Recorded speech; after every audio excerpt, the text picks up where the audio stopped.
As you just saw, organizational ethics can be separated into two tiers. In this segment, we're going to talk about the first tier.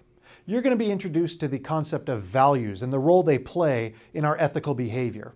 Also, you're going to get a chance to review the governor's executive order on ethics. Finally, in this segment, you're going to be exposed to the concept of ethical leaders, non-ethical leaders, and neutral ethical leaders. Pay particular attention to these behaviors because some of them might seem familiar to you. So let's talk about level 1 ethics. I told you this is two-tiered ethics. Let's talk about this first level, okay? So just generally speaking, this is level 1 is it deals with what is good and bad, with moral duty and obligation. You know, with level 1 ethics, we're interested in you and I making good choices. This is sort of the obvious stuff. Don't steal. You know, is kind of a shock to anybody. Don't lie. Don't misrepresent your time.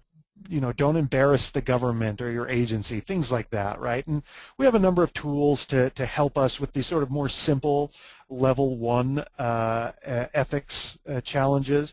In fact, here's a summary of the governor's executive order on ethics. You know, each governor does this. Governor Herbert did an executive order, I believe in June of this year, of 2014, but primarily this document talks about you can't receive gifts, you know, and there's some more specifics in there, you know, $50 I think is the threshold.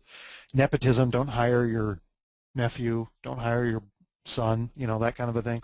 Lobbying, especially by former employees, they've got to be gone for 2 years, things like that. And then the penalties for violating these things. We also have codes of conduct. I'm almost certain every one of your agencies has a code of conduct, and then also we've got professionalism standards and a performance plan. I think savvy supervisors put behavioral elements in a performance plan. Now, I'm curious. I want to ask you a quick poll question. I want to take a pulse of our group here listening. Have you read the governor's executive order on ethics? How many of you have read the most recent governor's executive order on ethics? Go ahead, take a minute to answer that. Just yes or no. Have you read it?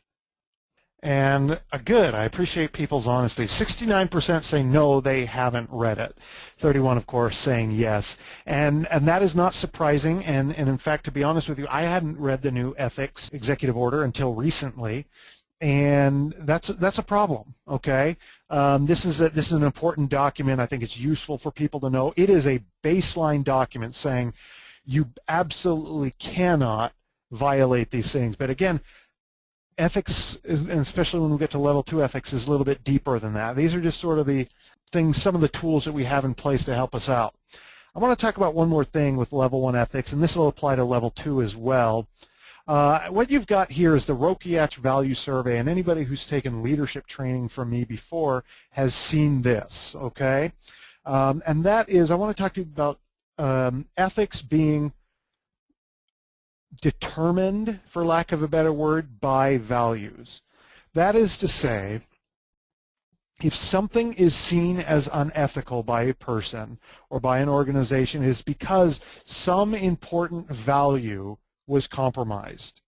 And this is going to be important for our discussion going forward. I want you to think of ethics in these terms. I think it simplifies this whole sort of complex world of ethics a little bit by saying, if I really value treating people fairly, if I've got a manager that treats people unfairly, I'm going to see that as possibly unethical behavior, right? I mean, it's really that simple. And in fact, I'm jumping the gun a little bit here, but when we talk about the second level of ethics, dealing with ethical dilemmas, we're going to see that an ethical dilemma is simply a value conflict.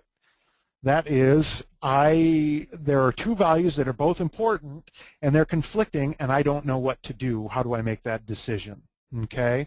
So I want you to think about values and ethics and how they relate. So still here in level 1 ethics, I want to talk about how ethical leaders behave. Okay? This is what ethical leaders will do. First of all, they'll recognize those ethical issues. They'll be sensitive enough to their own values, the values of the organization, and they will say, you know what, there's a value conflict here. Okay? I want to be fair to all my staff, but I need to make an exception here for the better performance of my team. What do I do?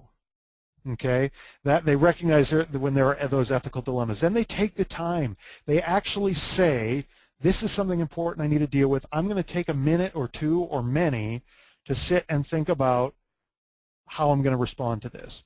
And then what they do is they integrate the good of everybody. They try and maximize the good of everybody into making appropriate decisions. Okay? And then a couple of different things here on number 4 and 5. Ethical leaders make a substantial contribution. That is, whether it's a project they're working on, they're trying to contribute something to our values in an organization or to society, even if, as a leader, as a supervisor, all you're doing is helping people become more aware of their ethical responsibilities. That could be the contribution, okay? And then 5 here is exhibits sacrifices or shows courage for the common good. I don't know that you're going to have to go and commit political suicide to demonstrate what an ethical leader you are. You and I might not be put in that position. Sometimes the sacrifice you're making is simply sacrificing your own ego. You're going into a situation and you're subverting your ego for the betterment of the staff that you serve, right?